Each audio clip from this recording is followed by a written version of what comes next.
गुड़िया आज अपनी मम्मा के साथ बाजार जा रही थी। वो आज बहुत खुश थी। मम्मा, क्या आप मुझे वहाँ से नई गुड़िया भी लेकर देंगी? नहीं बेटी, अभी मेरे पास पैसे नहीं है। जब पैसे होंगे तो मैं अपनी बेटी को नई गुड़िया ले दूंगी।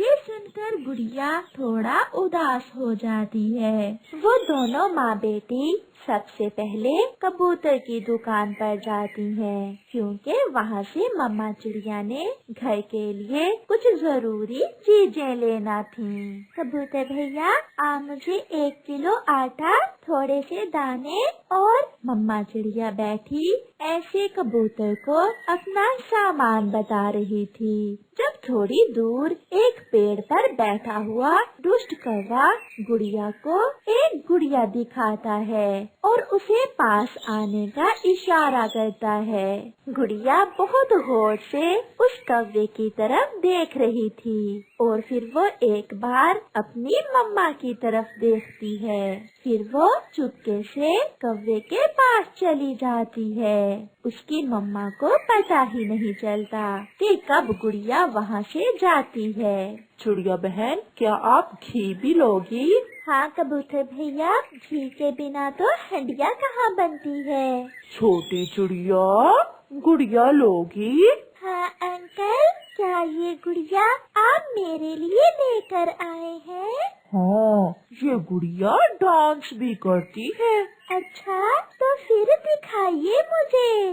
भूल गया, मैं इस गुड़िया की बैटरी तो घर में भूल गया। चलो, मैं आपको ये गुड़िया भी देता हूँ और इसकी बैटरी भी। फिर गुड़िया कुछ सोचे बिना उस दुष्ट कौवे के साथ चली जाती है। अपना सामान पूरा करने के बाद जब मम्मा चिड़िया का ध्यान अपनी बेटी की तरफ जाता है तो वो चौंक जाती है, क्योंकि वहाँ तो उसकी बेटी थी ही नहीं। गुड़िया, गुड़िया, मेरी बेटी, आप कहाँ चली गई हो? वो जो छोटी बच्ची आपके साथ थी? हाँ हाँ, वो मेरी बेटी ही थी। मैंने उसे उस तरफ जाते हुए देखा था, लेकिन वहाँ तो वो नहीं है। मम्मा चिड़िया अपना सामान वहीं छोड़कर अपनी बेटी को इधर उधर देखती है, मगर उसे अपनी बेटी कहीं भी दिखाई नहीं देती। मम्मा चिड़िया रोती हुई मिट्ठू के पास जाती है।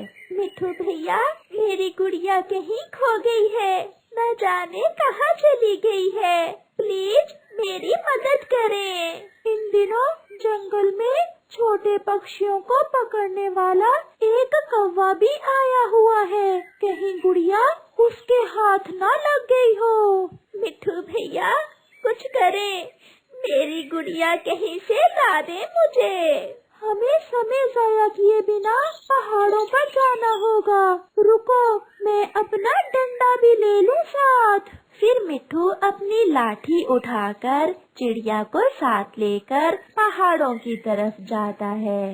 अंकल, मेरी आंखें खोले, आपने मेरी आंखें क्यों बांध दी हैं? चुप चुप कर जाओ, अगर अब बोली तो मैं बहुत मारूंगा। आपने मुझसे झूठ बोला। आप तो कहते थे कि आप मुझे बैटरी वाली गुड़िया दोगे। ये तो मैंने तुम्हें लालच दिया था। अब मैं तुम्हें बेचकर ढेर सारे पैसे कमाऊंगा। हा हा हा हा हा हा। वो छोटी गुड़िया रोए जा रही थी। थोड़ी देर बाद एक उल्लू मुंह पर कपड़ा बांधे वहाँ आ जाता है। अभी छोटी है चिड़िया, इससे तो घर के काम भी नहीं होंगे। छोटी है तो पैसे भी थोड़े ही दे दो।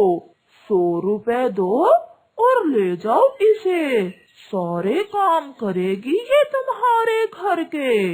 100 ज्यादा है, मैं तो इसके 50 ही दूंगा। दो, जितने देते हो 50 ही बहुत होंगे। कौवा बैठा ऐसे उल्लू से गुड़िया का सौदा कर रहा था। जब मिट्ठू तोता चिड़िया को साथ लेकर वहाँ आ जाता है। मिठू दूर से ही कौवे को आवाज देता है।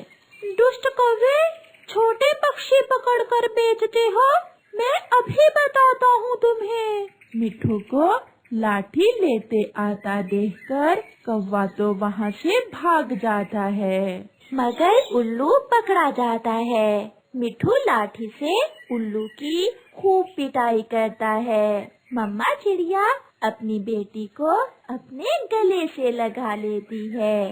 मम्मा, मम्मा, मैं गुड़िया लेने के लालच में अंकल कौवे के साथ आ गई थी। चुप कर जाओ मेरी बेटी, चुप कर जाओ। उल्लू भी मिठू से जान छुड़वाकर भाग निकलता है। मुझे इन बुरे पक्षियों का अच्छे से इलाज करना आता है। मिठू भैया, अगर आज आप मेरी मदद ना करते तो मैं कभी अपनी गुड़िया से मिल ना पाती। चलो चिड़िया, अब घर चले।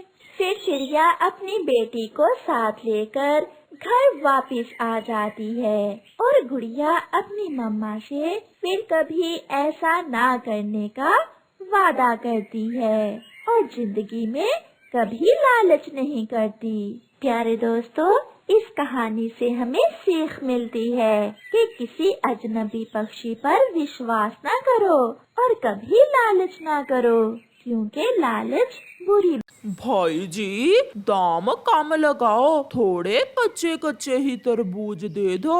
अगर सस्ता माल लेना है तो फिर ये पुराने वाले तरबूज ले जाओ, ये सस्ते हैं। हाँ, मगर ये कच्चे होंगे, फिर बाद में मुझसे लड़ाई ना करना आकर। दे दें भाई जी, यही दे दें। हमने कौन सा खुद खाने हैं, हम तो ये तरबूज पक्षियों को बेचेंगे जाकर। फिर कौवा और कौवी मंडी से कच्चे कच्चे तरबूज अपनी बैलगाड़ी पर लादकर ले जाते हैं। मम्मा, मेरा तरबूज खाने को बहुत दिल कर रहा है, मुझे तरबूज ला दें। हाँ बेटी, मैं अभी तरबूज लेकर आती हूँ। सुना है पीपल के पेड़ के पास कौवा और कौवी तरबूज बेच रहे हैं। फिर चिड़िया अपने घर से निकलती है। कौवे और कौवी, ये ले 10 रुपए और मुझे एक पका हुआ बड़ा तरबूज दे दें। ये लें, ये तरबूज आप ले जाएं। चिड़िया, ये अंदर से लाल सुर्ख होगा। नहीं, मैं ऐसे नहीं लेकर जाऊंगी, पहले मुझे काट कर दिखाएं। बहन जी, आप ले जाएं, अगर कच्चा निकला तो हमारा। फिर चिड़िया बिना काट कर देखे ही वो तरबूज घर ले जाती है। कालू, अब चिड़िया तो घर जाकर रोएगी। हमें क्या, हमने तो पैसे ले लिए हैं। घर जाकर चिड़िया चाकू से तरबूज काटती है, मगर वो तरबूज तो अंदर से सफेद था और वो कच्चा था। मम्मा, ये क्या हुआ? हमारा तरबूज तो कच्चा निकला। मैंने उन बुरे कौवों से कहा भी था कि मुझे काट कर दो, मैं अभी वापस लेकर जाती हूँ। चल चल, भाग यहाँ से, कच्चा निकला है तो मैं क्या करूँ? मगर कौवे और कौवी, तुमने कहा था कि अगर तरबूज कच्चा निकला तो बदल कर दोगे। कहा था, मगर मैं अब तुम्हें तरबूज नहीं देने वाला, जो करना है कर लो। कबूतर और कौवे बैठे ऐसे लड़ रहे थे कि चिड़िया भी अपना कच्चा तरबूज लेकर वहाँ आ जाती है। कौवे, रखो अपना तरबूज और मेरे पैसे मुझे वापस दो, मैं नहीं लूंगी ऐसा कच्चा तरबूज। बोलो बोलो, अब बोलो, तुम्हारे तरबूज हैं ही कच्चे, सीधे से हमारे पैसे वापस करो, नहीं तो हम।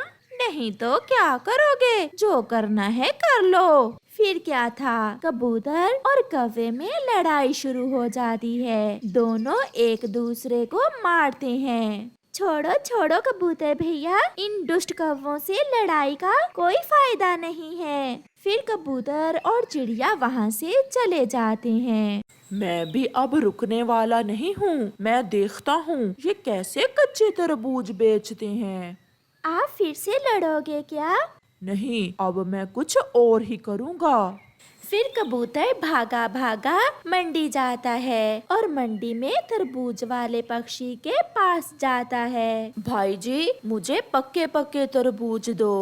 पके हुए तरबूज थोड़े महंगे हैं, आप ये वाले कच्चे तरबूज ले जाएं। कौवे भी इसी के साथ वाले लेकर गए हैं। नहीं, आप पूरे पैसे लें और मुझे पके हुए तरबूज ही दें।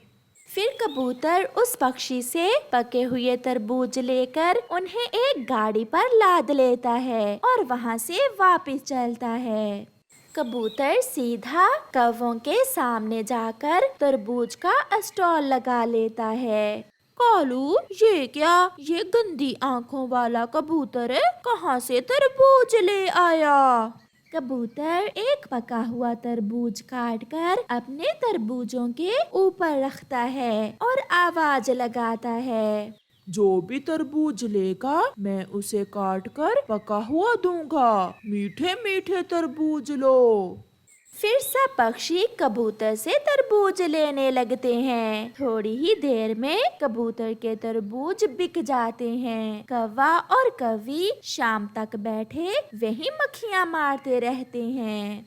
फिर कबूतर हर रोज मंडी से पके हुए तरबूज लाकर बेचने लगा। कौवों के तरबूज कई दिन ना बिकने के कारण अब गलने लगे थे और उनमें से बदबू आने लगी थी। कालू, बहुत नुकसान हुआ हमारा इस गंदे कबूतर की वजह से। हमारा तो मोल भी वापस नहीं आया।